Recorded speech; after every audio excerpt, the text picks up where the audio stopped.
네, 2024년 9월 15일 신앙과 신학 사랑방 일요 모임을 시작하도록 하겠습니다.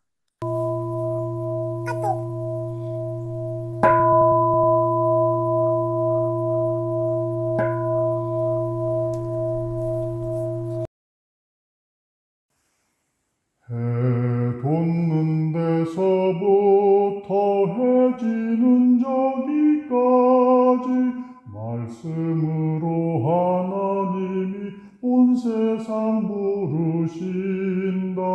더없이 아름다운 시온에서 나오신다.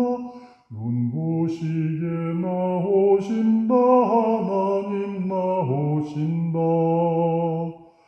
하나님 오실 때에 불길이 춤을 추고 무서운 돌풍마저 사방에서 일어난다. 백성을 심판하려 하늘 땅을 부르신다. 위에 하늘 아래에 땅 증인들 부르신다. 나를 믿는 성도들 나에게 불러오라. 언약을 세운 자들 나에게로 모아오라. 우리의 재판장은 하나님뿐이시니 하늘이 선포한다. 주의 공의 선포한다. 우리가 듣도록 하겠습니다. 1956년에 쓰여진 다섯어록입니다. 우리가 알아야 할 것은 빈탕 한 대 호공이다. 빈탕 한 대란 호공을 내가 순 우리말로 말해본 것이다. 100칸짜리 집이라도 고루고루 쓸 줄 알아야 하듯 우주 또는 그 이상의 것도 내 것으로 쓸 줄 알아야 한다. 그래서 빈탕한데 허공인 하느님 아버지의 품에서 살아야 하는 것이다. 늘 스스로 반성하면서 좋은 일에 힘을 다하면 마음이 슬플 때나 괴로울 때나 악해질 리가 없다. 악한 사람이 길지 못하다는 것을 느낄 수가 있다. 이 세상은 거의 세기말적이라고 한다. 그러나 그 가운데서도 하느님의 아들들이 살고 있다. 하느님의 아들들은 겉으로는 나타나지 않지만 악에 무릎을 꿇지 않고서 버티고 있다. 그들이 없다면 세상은 오래 가지 못할 것이다. 악한 세상에 무슨 하느님의 아들들의 시대가 오겠느냐고 하지만 하느님의 아들들의 시대는 반드시 올 것이다. 이것을 믿지 않으면 미끄러질 위험이 많다. 정혜 신부님께서 오늘 다섯어록에 대해서 먼저 말씀을 좀 해주시겠습니다. 마이크 끼시고 말씀해 주시죠. 예, 오늘은 이제 빈탕 한 대 허공에 대해서 우리가 묵상하는데요.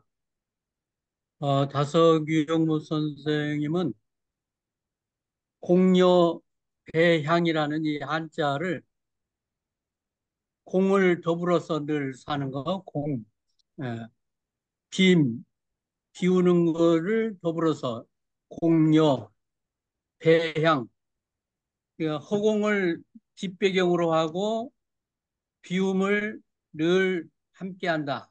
그런 한자 용어인데요. 공여 배향을 빈탕 한 대 맞춰 놀이. 이렇게 순우리말로 참 번역을 잘했어요. 그래서 허공을 우리가 배경을 하고 크게 놀자. 허공은 또 하나님 품이다. 그러니까 우리는 작게 생각하는데 우주 전체 허공이 하나님의 품이라고 생각하고 그런 큰 마음으로 이 세상을 살아가자. 그래서 공여배향이라는 이 사자성어를 빈탕한 데 맞춰놀이라는 순우리말로 번역해서 우리가 크게 살자 이런 말씀을 하셨어요. 그러니까 우리가 여기서 예를 들어서 100칸짜리 집 속에서도 우리가 일부만 살잖아요. 그러니까 여기저기 100칸도 다 우리가 활용하면서 사용해야 하는데 그러지 못하는 우리 인간들이고, 그리고 이제 시골에 살아봐도 내 동네만 알지 다른 동네는 잘 몰라요, 우리가. 그러니까 이 작은 지역에서도 우리가 내 태어난 곳만 잘 알고 옆에 동네도 잘 몰라요. 또 특히 우리 같은 아파트 생활하는 현대인들에게는 이웃 사람이 누군지도 모르고 살아요. 그러니까 우리가 그렇게 살아가는 시대인데 다석은 우주 허공을 배경으로 해서, 그리고 비움을 생각하면서 살자. 하나님을 생각하면서. 왜 그러냐 하면은 우리가 이 세상에서 진리를 위해서 살기 위해서는 늘 스스로 반성하면서 좋은 일에 힘을 다하면 마음이 슬플 때나 괴로울 때나 우리가 악해질 리가 없다. 그런 마음으로 사는 사람이 하늘의 아들, 딸들이다. 이 세기말적인 시대에 우리가 그런 사람들이 귀하다. 근데 꼭 그 하늘의 아들, 딸들이 나타날 시기가 온다. 분명히 온다. 이렇게 말씀한 내용이죠. 그러니까 지금 우리 다 자기 탐욕대로 욕심대로 살아가서 귀한 사람이 없는 것 같이 보이지만은 밤하늘에 깜깜하면 깜깜할수록 어두우면 어두울수록 밤하늘에 별들이 총총히 빛나듯이 이 세상이 어둡고 악하고 정말 진리가 없는 그런 시대일수록 조금만 선행을 하고 조금만 의롭게 살아도 하늘의 별빛처럼 빛나는 그런 시대가 온다. 그런 말씀과 다른 데 보면 그렇게 연관해서 말씀하신 걸 보고 우리가 오늘 묵상 같이 하면 이해가 되리라고 생각합니다. 감사합니다. 네. 그러면은 오늘 우리 일지 다섯어록 빈탄한 데에 관해서 우리가 평소에 생각하시던 생각이나 오늘 이 글을 듣고 여러분이 새로운 생각이 떠오르시면 저희들과 나눠주시면 좋겠습니다.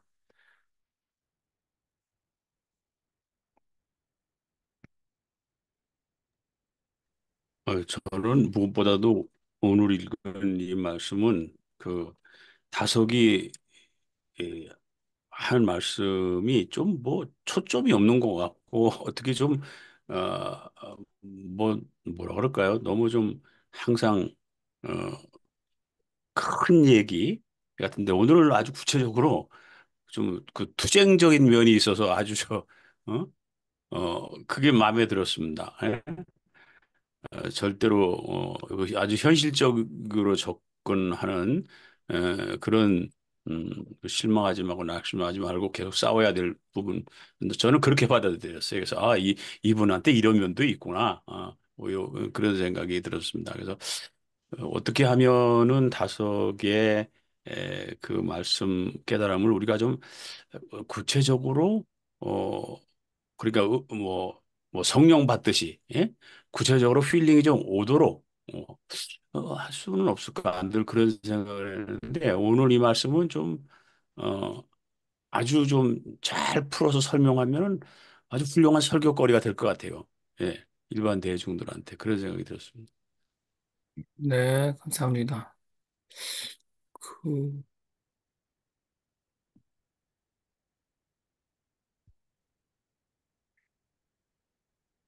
우리 경기도 양평의 김성공 구사님 마이크는 켜져 있어요. 어떠신지? 이거 들립니까? 네, 잘 들립니다. 들려요? 잘 들리는데? 그래요. 그, 이 말씀을 지금, 카카오톡에서 받고, 그중에서 그 하느님의 아들이 나타날 것이다.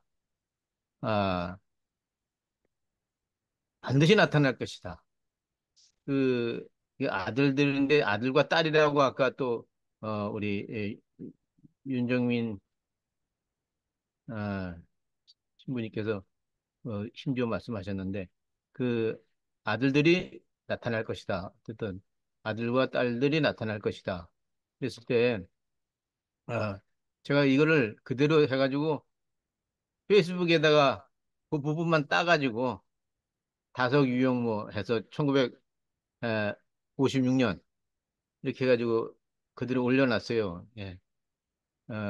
그것이 마음에 너무 와 닿았기 때문에 오늘날 이 정의가 사라져가고 있는 그리고 불의가 오히려 정의를 참칭하는 행세하는 이런 상황 속에서 오늘 다성 유영모 선생님의 말씀은 상당히 힘이 되는 그런 말씀이라고 생각합니다. 이상입니다.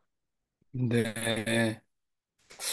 굉장히 비슷하게, 주파수가 비슷하게 맞으시는 말씀을 하시는 것 같아요. 우리 지성수 목사님과 김성봉 목사님께서.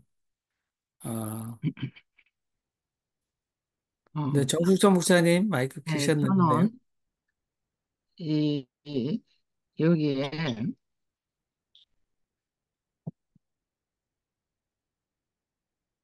오히려 그냥 허공, 허공하고 하나님의 품하고를 동일시하고 있는 부분에서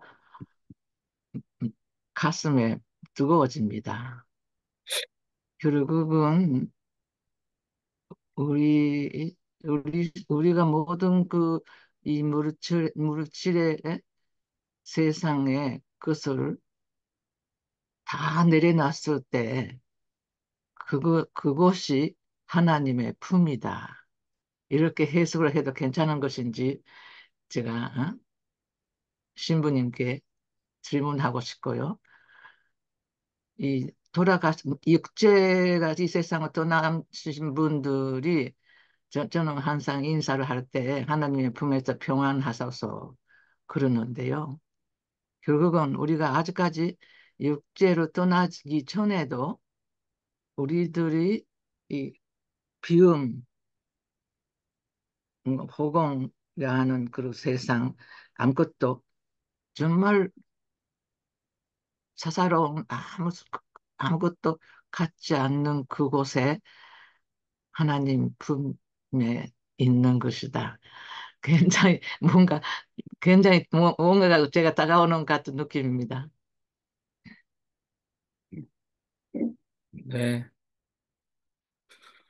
어, 제가 하겠습니다. 저는 빈탕한데 마초놀이 아직까지 깊은 의미를 어, 피, 아주 생각하고 깊은 의미를 잘 모르는 것 같지만, 그래도 그 하나님을 비존재적으로 말씀하신 다석 선생님의 이제 신학, 그 늘 자극을 받고 있습니다. 그래서 근데 뭐 늘 제가 늘 생각해 온 건 이현주 목사님께서 그 가장 큰 소리는 침묵이다. 그다음에 이제 빛은 모든 사물을 존재케 한다는데 사실 그분은 과학적으로는 쓰시진 않으셨어요. 그래서 빛은 우리가 이렇게 우리의 눈으로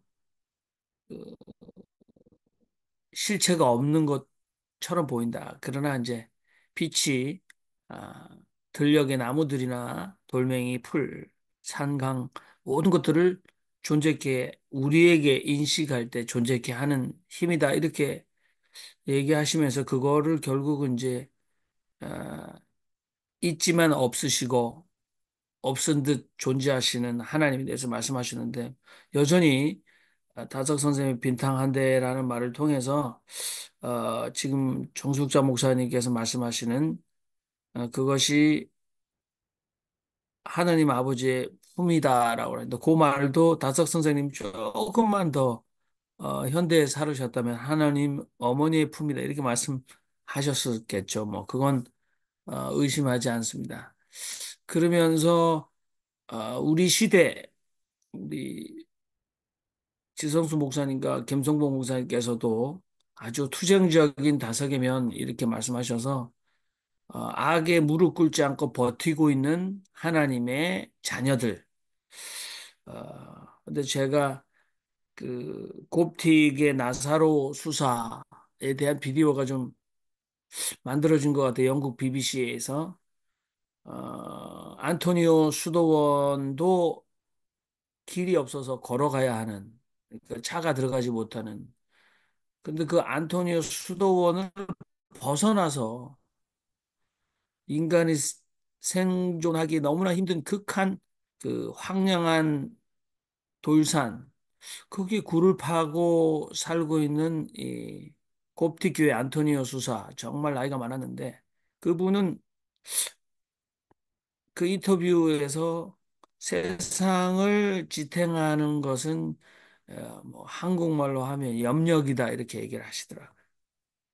그래서 정치, 경제, 사회, 문화 이게 우리가 세상을 지탱해 나가는 국가라는 기관이나 유엔이나 나토나 이게 사회적인 어떤 그런 연맹 연합체 뭐 제가 볼 때는 만일에 외계인들이 온다 그러면 아마 지구 방위 사령부가 또 구성되지 않을까 싶은데 아, 세상을 움직이고 어, 제도를 만들어내고 법을 만들어내는 것이 세상을 돌아가게 하는 또 많은 대재벌들과 다국적 기업들이 세상을 돌아가게 하는 것 같지만 그러나 이 세상이 지탱되는 것은 염력이다. 동의하기 굉장히 추상적인 얘기인 것 같습니다만은 오늘 닥터성 선생님의 이 후반부에서 악에 무릎 꿇지 않고 하나님의 자녀들이 세상을 지탱해 나가고 있다라는 말씀 동의를 얻습니다. 그래서 결국은 늘 스스로 반성하면서 좋은 일에 힘을 다하면 괴로울 수도 있고 슬플 수도 있지만 악해질 수 없다. 굉장히 울림이 큽니다. 이상입니다. 우리 제가 공을 뉴저지 해니켄 목사님께 넘기겠습니다. 마이크 켜시고 말씀하시죠. 예, 제가 게으름을 펴서 늦잠 잤습니다. 죄송합니다. 근데 어제 카톡을 통해서도 읽고 아까 좀 전에 다시 읽은 내용은 어, 악에게 무릎 꿇지 않고 하나님의 아들들이 어, 나온다는 다석 선생님의 말씀에 저도 동의하고 어, 지금 또 정 목사님께서 말씀해 주신 그 염력이라는 말이 저는 늘 생각하고 있었던 거거든요. 저는 투쟁적으로 밖에 나가서 사회운동을 하고 하지는 않았지만 명상그룹 하는 극히 드러나지 않는 어떤 한 그룹에 또 잠깐 조해 보면 뭐 이 세상이 다 뭐 지네들 이 사회가 존재하는 문명의 사회가 존재한다고 생각하지만 실질적으로는 기도하는 사람들의 이 보이지 않는 힘들이 결국 이 세상에 그 빛을 내고 또 예수님의 빛처럼 이렇게 빛나서 살아가는 것이 아닌가 생각했었는데 오늘 또 아까 koptik교회 안토니오 그 수도사의 얘기를 전해주셔서 하나님의 아들들이 결국 이 세상을 구원할 것이다라는 말과 연결이 돼서 저도 공감하고 있습니다. 감사합니다. 네. 또 말씀하지 않으신 분 편안하게 말씀하시기 바랍니다. 우리 카트만두 히말라야 세계 지붕에서 내려다보고 계시는 우리 윤정수 목사님. 이제 저는 그 여기서 한국 교회를 이제 바라보면서 이 기독교의 희망이 있는가, 세계적으로 이렇게 양극화되어서 서로 사당을 조성하고 로잔 대회라고 인천에서 로잔 대회라고 해서 이제 그 복음주의 쪽에서도 이제 사회 문제에 관심을 가져야 된다 그렇게 시작을 했는데 또 한쪽에서는 인천 로잔 대회를 반대한다 이런 그룹이 또 나오더라고요. 그런 걸 보면서 참 우리 타석 선생님도 하나님의 아들의 시대가 반드시 올 것이다. 그걸 믿으셨던 것 같아요.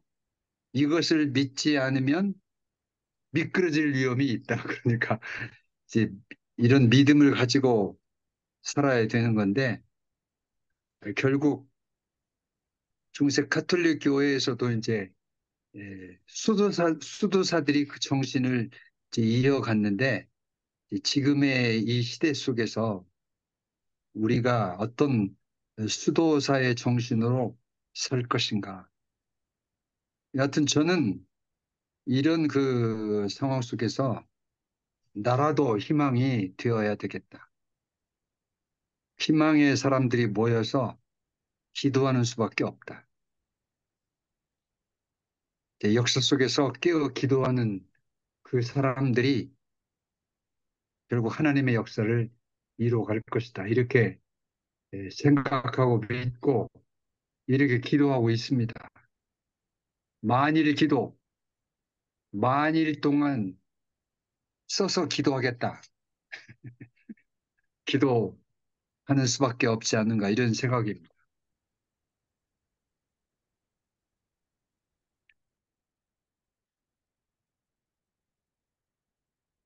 네. 우리 윤종수 목사님 만일 하면 아마 27년인데요. 우리가 3만 일 정도 산다 이렇게 아무튼 만일 기도는 대단한 27년간 글로 써서 기도한다. 이거 뭐 정말 대단한 결단이고 실천이신 것 같습니다. 아무튼 목사님의 기도 노트에 아, 온 세상과 그 눌린 자, 특히 고국을 위해서도 좀 기도가 구체적으로 기록되어지기를 또 그 기도가 응답되기를 저희도 마음을 합합니다. 우리 권혁대 선생님 또 우리 서백진 장로님 조일철 선생님 말씀하셔도 좋습니다. 권혁대 선생님 말씀하시죠. 예, 네. 네. 그러니까 한 칸짜리 방도 채워야 하고 100칸짜리 집도 세워야 하는데 둘 다 중요하다. 그 악한 세상이지만은 지체가 잘 우리가 예, 헌신을 하고 할 일을 다 하면은 악한 세상이라도 바르가 될 수가 있다. 이러한 이야기 같습니다. 그러니까 그 유대인 공동체가 중요하기도 하지만은 한 사람 한 사람의 구원도 중요하다. 요즘 말로 하면 나노도 중요하지만은 내가 더 중요하다. 이런 생각을 이제 하신 것 같습니다. 그러니까 성경에서 말하는 지체의 중요성과 공동체의 필요성 이것을 이렇게 설명하지 않았나 이런 면에서는 성경이 말하고 있는 전체적인 구원과 그 개인의 구원 이것하고도 일맥상통하지 않나 그런 생각이 듭니다. 그래서 전체가 재출발하지 못하더라도 요즘 세상은 반복만 하고 있잖아요. 그냥 헛바퀴만 돌아가는데 개인이 재출발하고 씻고 거듭나면은 전체가 좋아질 수가 있다. 이런 희망을 가져보게 됩니다. 그래서 개인이 중요하다, 지체가 중요하다, 허공을 메우는 것은 우리 자신이다. 그런 생각을 해봅니다. 감사합니다. 증거, 네네네네. 허공이 하나님이라고 할 수 있냐? 그 말씀 질문하시는데, 잠깐 그 다숙 선생님의 허공과 마음이라는 시가 있어요. 이 허공은 산도 포용하고 바다도 포용하고 모든 것을 포용하는데 어떤 모양, 어떤 세모난 것도 네모난 것도 둥근 것도 모든 것을 포용한다. 비행기도 포용하고 뭐 포용하지 없는 것이 없다. 그렇게 하고 마음도 우리 인간 마음도 이렇게 크게 먹으면 인간 마음속에 우주도 들어온다. 별도 들어오고 뾰족한 칼도 들어오고 창도 들어오고 모든 것을 포용할 수 있는 마음 깊이를 가질 수 있어서 허공과 마음은 하나다. 이 시를 쓰시면서 허공과 마음의 가는 길을 하나님이 다니는 길이다. 이렇게 또 표현하셨어요. 그러니까 우리 마음 속에 우주가 있고 우주가 우리 마음 속에 들어온다. 그것을 왔다 갔다 하는 것이 하나님의 길이다. 이렇게 표현한 걸 보면 이 큰 우주 속에서 하나님 품에서 우리가 살자. 그런 표현으로 저는 생각합니다. 네, 아유, 예. 감사합니다.